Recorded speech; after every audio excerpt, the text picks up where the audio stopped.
আজকে নিয়ে এসেছি স্পেশাল কাঁচা আমের শরবতের ভিডিও নিয়ে। যা গরম পড়েছে এই সময় এরকমভাবে যদি কাঁচা আমের শরবত তৈরি করে খাওয়া যায় তাহলে শরীরের পক্ষে খুব ভালো হবে। এটা স্পেশালি যাদের বিপি হাই তাদের জন্য খুবই উপকারী হবে। এমনভাবে এই জিনিসটা তৈরি করেছি, আপনারা ফুল ভিডিওটা দেখবেন আর আমাকে কমেন্ট করে জানাবেন।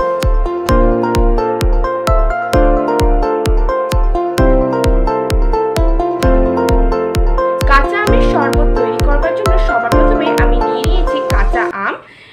এই একটা কাঁচা আমকে এবারে আমি ছাড়িয়ে নেব। প্রথমে এই মুখটাকে এরকমভাবে কেটে নেব, তারপর এরকমভাবে গা দিয়ে ছুলে নেব। খুব সাবধানে এটা করতে হবে। আমের খোসা ছাড়ানো হয়ে গেছে, এইবারে আমি এটাকে টুকরো টুকরো করে কেটে নেব। প্রথমে এরকম মাঝখান থেকে কেটে নেব, তারপরে যেই আটিটা আছে সেটাকে ফেলে দিলাম। এরপর আবার মাঝখান থেকে কেটে নেব, কেটে নিয়ে আবার মাঝখান থেকে কেটে তারপর এটাকে টুকরো টুকরো করে নেব।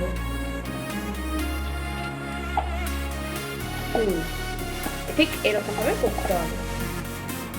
আমগুলোকে এরকম করে টুকরো করে কেটে নেওয়া হয়ে গেছে। এইবারে এটাকে আমি জলের মধ্যে চুবিয়ে নেব।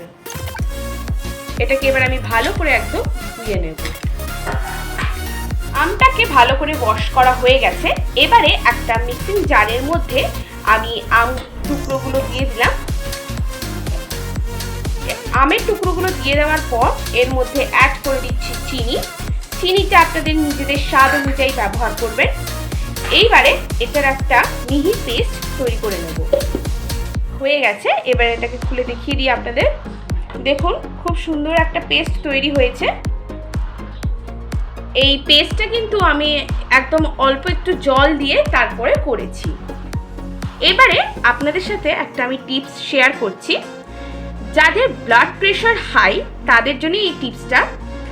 আমি এখানে একটা পাত্রের মধ্যে জল দিয়ে 3-4 চামচ নুন ফুটিয়ে নিয়েছি, তারপরটাকে ঠান্ডা করে দিয়েছি। এই জলে নুন গলা ফোটানো জলটাকে আমি আমের শরবতের মধ্যে অ্যাড করব।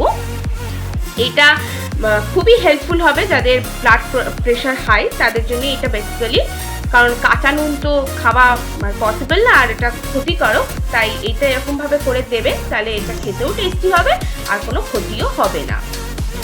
এইবারে আমি নুন জলটা এর মধ্যে দিয়ে দেব। তারপরে একটা চামচের সাহায্যে এটা মিক্স করে নেব। এইবারে এই মিক্সিং জারের মধ্যে আমি অল্প অল্প জল অ্যাড করে দিচ্ছি।